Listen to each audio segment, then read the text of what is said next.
Hello viewers, this is Nazmus Sakib. আসসালামু আলাইকুম and welcome to my channel. তো আজকের এই ভিডিওতে আমরা দেখবো যে কিভাবে আপনি আপনার একটা ছবির পেছনে টেক্সট অ্যাড করবেন, যেটা এখন দেখছেন। তো চলুন দেরি না করে আমরা চলে যাই মূল ভিডিওতে। তো আমরা চলে আসলাম মোবাইল স্ক্রিনে। এবারে আমরা বিস্তারিত প্রসেসটি দেখব। তো বিস্তারিত প্রসেসটি দেখার আগে একটি কথা বলে নিই, এটি যদি আপনারা ফলো না করেন তাহলে কেউই এই কাজটি করতে পারবেন না। তো এটি হলো যে আপনারা আমার এই ভিডিওর কমেন্টে পিন করা একটি কমেন্ট রয়েছে, তো এই পিন কমেন্টটি আপনারা চেক করবেন অবশ্যই। সেখানে কিছু গুরুত্বপূর্ণ তথ্য দেওয়া রয়েছে, তো সেগুলো যদি আপনি ফলো না করেন তাহলে কিন্তু কখনোই এই কাজটি আপনি সহজে করতে পারবেন না। তো এগুলো আমি ভিডিওতে বলতে পারবো না, জন্যই আমি আপনাকে কমেন্টের মাধ্যমে জানিয়ে দিয়েছি। তো সেই পিন কমেন্টটি অবশ্যই ফলো করবেন। তো ফার্স্টে আমরা যেটা করব, আমরা কিন্তু এখানে এই কাজটি করার জন্য ক্যানভা অ্যাপটি ইউজ করবো। তো ক্যানভা অ্যাপটি ওপেন করে নিচ্ছি। ওপেন করার পরে এখানে একটি প্লাস আইকন রয়েছে, তো প্লাস আইকনটিতে ক্লিক করব। ক্লিক করার পর দেখতে পাচ্ছেন নিচে কিন্তু এখানে আমার গ্যালারি শো করছে। গ্যালারি থেকে আমরা ছবিটি সিলেক্ট করে নিতে পারি। তো আমরা এখানে গ্যালারি থেকে ছবিটি সিলেক্ট করে নেব। তো আমি এখানে গ্যালারি থেকে দেখতে পাচ্ছেন ছবিটি সিলেক্ট করে নিলাম। নেওয়ার পর এখানে অ্যাড অপশনে ক্লিক করব। এখানে এরকম একটি অপশন আসবে, use in a new design or edit image. তো আমি এখানে ইউজ ইন আ নিউ ডিজাইনে ক্লিক করব। এরপরে এরকম একটি ইন্টারফেস ওপেন হবে। তো এরকম একটি ইন্টারফেস ওপেন হওয়ার পরে আমরা যেটা করব, এখানে আবার গ্যালারিতে ক্লিক করব। গ্যালারিতে ক্লিক করার পরে আমরা যেটা করব, আমরা আবার সেই ছবিটা, যে ছবিটা সিলেক্ট করেছি সেই ছবিটা আবার আমরা এখানে অ্যাড করব। প্লট থেকে আমরা এখানে আবার সেই ছবিটা নিয়ে আসব লেয়ার হিসেবে। লেয়ার হিসেবে আনার পরে আমরা যেটা করব, এই ছবিটা একদম একটি কর্নারে নিয়ে গিয়ে এই ছবিটাকে একদম স্ক্রিনের সাথে ফিট করে নেব।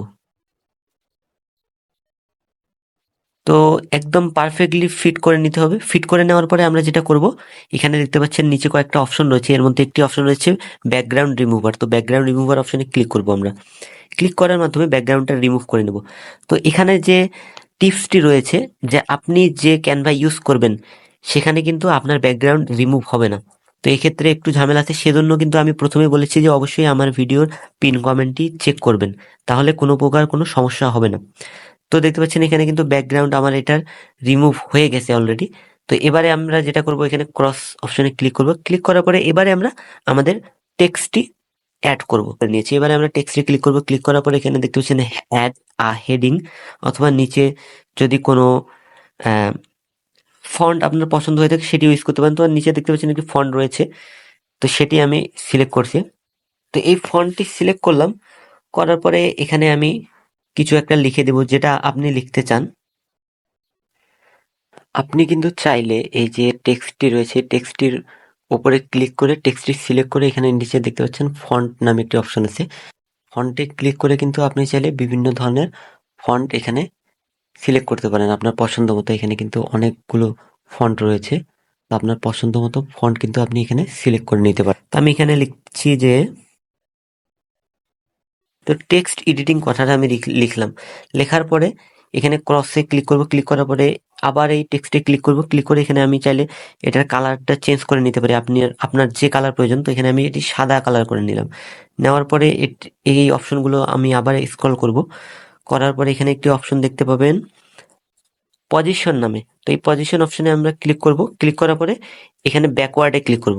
তো ব্যাকওয়ার্ডে ক্লিক করার পর দেখতে পাচ্ছেন এটা কিন্তু ব্যাকগ্রাউন্ডে চলে গেল অলরেডি। তো এটা আপনি চাইলে বড় ছোট আপনার সুবিধা মতো করে নিতে পারেন। তো দেখুন, এভাবেই কিন্তু আপনি এই কাজটি করতে পারবেন। তো আমি আমার পছন্দ অনুযায়ী এডিট করে নিই। তো লেখাটা আমি এভাবে সেট করে দিলাম। এবার কাজ শেষ। এবারে আমরা যদি এটাকে সেভ করতে চাই, তাহলে এখানে ডাউনলোডের যে আইকনটি রয়েছে এটাতে ক্লিক করলে কিন্তু ডাউনলোড হয়ে যাবে। তো আমি আরেকবার বলছি যে আপনারা অবশ্যই কিন্তু এই ভিডিওর পিন কমেন্টটি চেক করবেন, তা নাহলে কিন্তু কাজটি ঠিকভাবে করতে পারবেন না। তো আমরা এখানে ডাউনলোডে ক্লিক করছি। তো ডাউনলোড আইকনটিতে ক্লিক করার পরে দেখতে পাচ্ছেন এখানে কিন্তু ছবিটি ডাউনলোড হওয়া স্টার্ট হয়ে গেছে। তো এই ছিল আজকের ভিডিওটি যদি ভালো লাগে অবশ্যই লাইক করবেন, এবং আমার চ্যানেলে সাবস্ক্রাইবার না হলে প্লিজ চ্যানেলটি সাবস্ক্রাইব করুন এই ধরনের আরো এডিটিং রিলেটেড ভিডিওস পেতে। এতক্ষণ সাথে থাকার জন্য ধন্যবাদ। ভালো থাকবেন। আসসালামু আলাইকুম।